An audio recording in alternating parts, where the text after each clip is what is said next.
What happens when a night of fun and dance turns into a nightmare? Picture this. PearlGamble, a bright and popular student with an infectious smile. She's the quintessential girl next door, with a promising future ahead of her. On the fateful night of January 28, 1961, she attends a weekly disco in Newry. The music echoes into the night as Pearl dances, unaware of the tragic turn her life is about to take. As the night draws to a close, her friends drop her off near her quaint home at Donnelly Crossroads. It's 2 a.m, the air is crisp and all seems normal, yet there's an undercurrent of unease. Pearl's friends wave her off, completely oblivious to the fact that this would be the last time they would see her alive. In the quiet morning hours, an ominous discovery would send shockwaves through the small Irish community. Imagine walking your dog on a peaceful Saturday morning only to stumble upon a horrific crime scene. That's exactly what 16-year-old Charlie Nash experienced near Donnelly Crossroads. A pair of women's shoes, gloves, and then a blood-stained scarf, all eerily abandoned. A chill of dread must have washed over him as he dialed the police, his morning tranquility shattered. Just as the blue lights arrived, a mother's worst nightmare unfolded.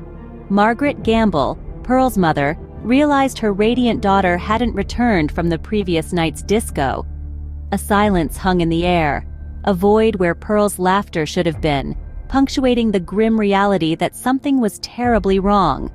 The police, with heavy hearts, organized a massive search. 6 hours later, the unthinkable was confirmed.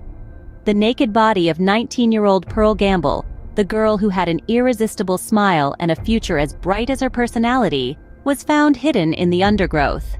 The peaceful hamlet was about to be thrust into a murder investigation that would make Irish history.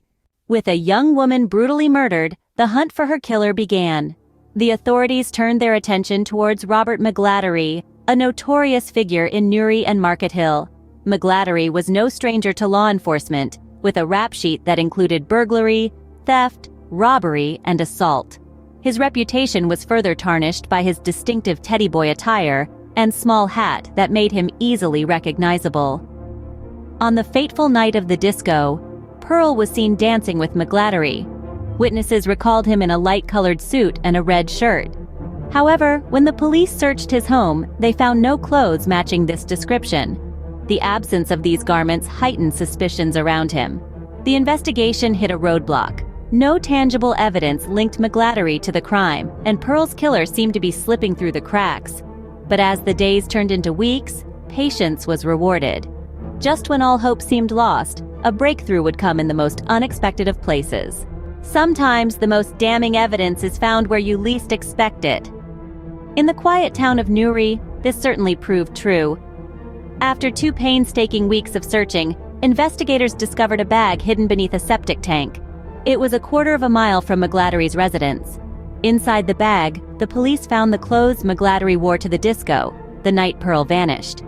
The garments were stained with blood, serving as a silent confession to his horrifying act. This discovery led to McGladdery's arrest and subsequent trial. The evidence was overwhelming, the jury was convinced, and a verdict was reached. McGladdery was found guilty of the brutal murder of PearlGamble.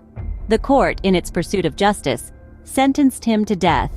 A sentence that would mark a significant moment in Irish history.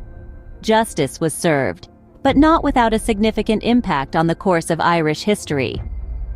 In a cold prison cell, the final chapter of a gruesome murder story was about to be written. The day was December 20th, 1961, and the man was Robert McGladdery, a well-known troublemaker, now turned murderer. He was led, handcuffed to the gallows, a grim symbol of a justice system that, at the time, deemed death the only suitable punishment for taking another's life. As the clock struck 8, the lever was released, and McGladdery fell, marking not just the end of his life, but also an end of an era. He was the last person to be executed on the island of Ireland. This event, as pivotal as it was somber, signaled a shift in societal and legislative norms, steering the country away from capital punishment towards more humane forms of justice. As the gallows fell silent, The echoes of this gruesome murder still reverberate through the annals of Irish history, reminding us of the darkness that once fell over the peaceful hamlet of Domley.